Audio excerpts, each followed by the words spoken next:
نبي الله محمد صلى الله عليه وسلم أشرف الأنبياء والمرسلين وخلق إلهي أفضل بدن قفك عاية وكو قالوا بيه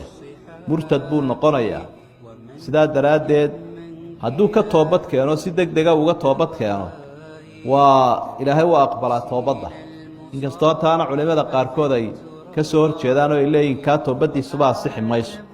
وحتى إلهي كعاية كالنبي كعاية كسي درانو دي عرضي النبي طابطي النبي كسامح لها نورنت خوارين هذا خطر بدن marka qofkaas haduu ka toobad keeno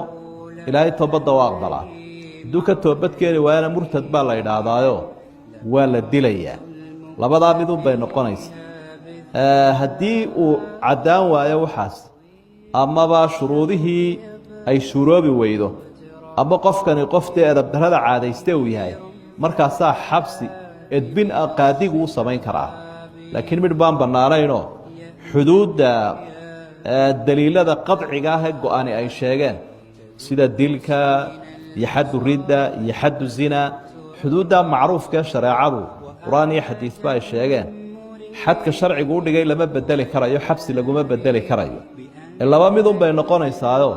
ciidaasi inay fulin karto ay fuliso iyo haday fulin kari weydo inay iska dayso marka qofkii hadii uu aba dawladaasi haday fulin karaya xadkii midalan riddada dilka ahaa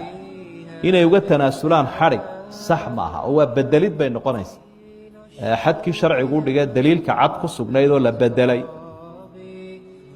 hadii la kari waayna de ilaahay bay naga xisaabtamaya waxaynaan kari karay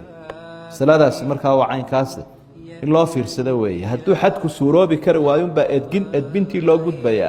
oo wax kale lagu edbiyo qofkan uu sameeyay